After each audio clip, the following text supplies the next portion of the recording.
ఓం శ్రీ మాత్రే నమః.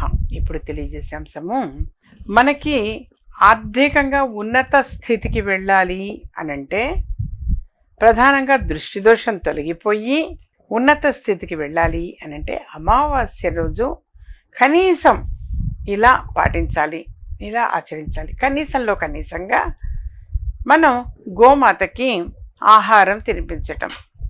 ఆ గోమాతకి ఆహారంగా పచ్చని గడ్డి, అమావాస్య రోజునే ప్రధానంగా అమావాస్య రోజు పచ్చని గడ్డి తినిపించటం చాలా మంచిది. అలాగే అన్నదానము అనేది కూడా జరుగుతూ ఉంటాయి సమ్ ప్లేసెస్లో. ఆ అన్నదానం జరిగే స్థలంలో కూడా అక్కడ కూడా వాళ్ళకి మనం శక్తి కొద్దీ డొనేట్ చేయటం అంటారు.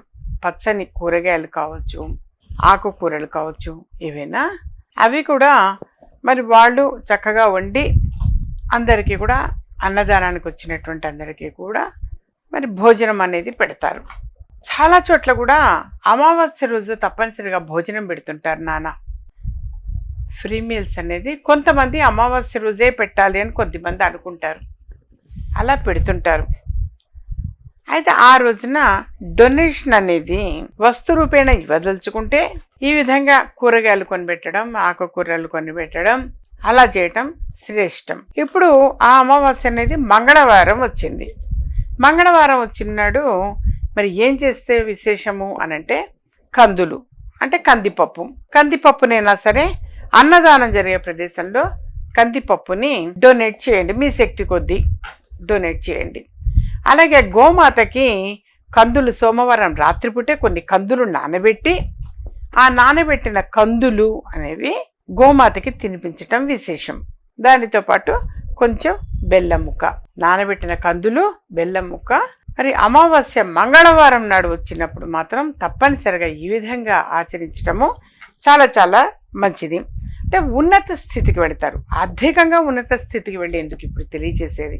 అందుకోసం వీలైనంత వరకు కూడా ఈ విధంగా చేయడానికి ప్రయత్నం చేయండి. అలాగే మరొకటి అన్నప్పుడు, ఇప్పుడు రావి చెట్టు కింద వరిపిండి కొంచెం, అలాగే నల్ల నువ్వులు వరిపిండి కలిపి రావి చెట్టు మొదట్లో పోయొచ్చు. లేదా అంటే దీనివల్ల ఏంటంటే సకల సిరి సంపదలు చేకూరుతాయి నాన్న. తప్పనిసరిగా వీలైనంత వరకు కూడా రావి చెట్టు చుట్టూ పోయడం చాలా చాలా మంచిది. ఎప్పుడు కూడా ఎక్కువగా నేను తెలియజేస్తుంటా, ఈ వరిపిండి పంచదార కలిపి వేయండి అని.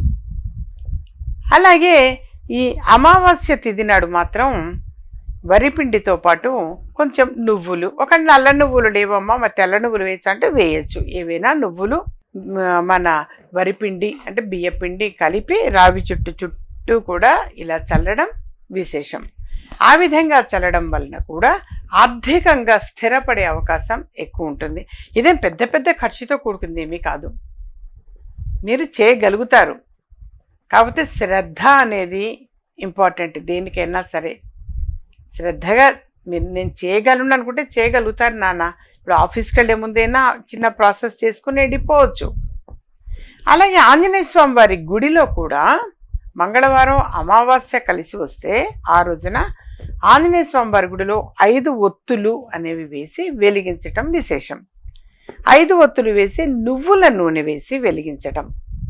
నువ్వుల నూనె వేసి 5 ఒత్తులు వేసి, 5 ఒత్తులు ఇట్లా కలపనైనా కలపచ్చు, లేదా ఈ పంచ ఒత్తులు అనటం అలా సపరేట్గా 5 కూడా పెట్టి వెలిగించడం విశేషం.